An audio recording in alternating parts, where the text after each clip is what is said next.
Hey, Desiree here with Soul Path Astrology and this week's Oracle card readings. Welcome to video number 3 and my greenhouse where I've basically been living for the last 3 days. So you get to join me in here today as I whip off these readings. Also, I want to invite you to send some love to my hubby. He broke his foot the other day, and yeah, if you the Soul Path fam could send some love, that would be super appreciated. Get him healed up so he can get in here and help me. And actually, on that note, here's this card, this week's card.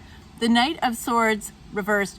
So the Knight of Swords, he's all about being really task focused, really like just get her done.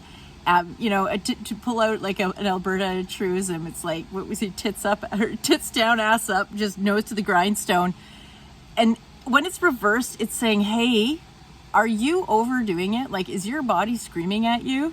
We could say that maybe that's why he broke his foot. Maybe he was working too hard, and his body's like, hey, you need to have a break.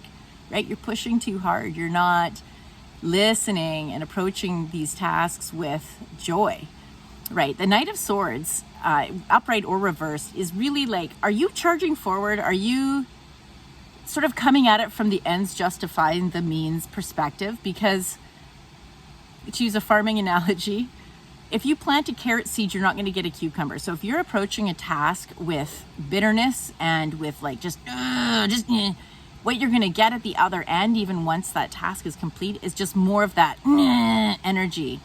So the Knight of Swords reverse is really asking you to check in with your body, check in with your thought processes that you have as you're going through these tasks. And we're all busy. We all have huge, long to-do lists, or most people do.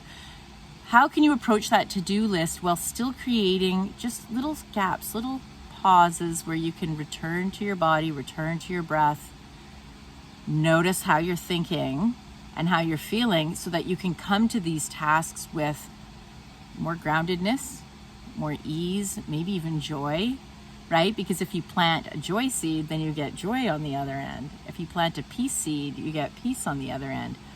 And learning to create these pauses. Like, what I've been noticing is if I behave like I have no time in the world whatsoever, like, oh my God, I have no time. I don't have any time. I'm rushing around, and my whole day, 14 hours, just feels like I'm, balls to the wall without even time for a coffee.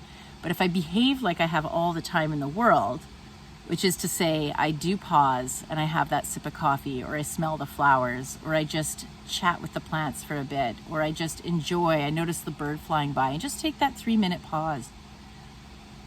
Suddenly the day stretches out, my anxiety level drops, and I'm able to arrive in the present moment and actually enjoy all the chores. So if this was your card, I guess it must have been mine. That's your reminder. What do? Are you rushing? Are you pushing your body too hard? Do you have aches and pains and you're not taking that time to step back, have some water, take a deep breath? That's what you need to do if this was your card. So I hope that landed. I love you guys, as always. You can find a link to my calendar in the description of the card below. I would love to have a reading with you. I will carve out the time, gladly carve out the time to have a reading with you if that's something you're longing for. Also, there's a little link to PayPal if you want to give me a tip, if you know what I'm saying. And as always, please comment. I love you guys. I love hearing what's going on.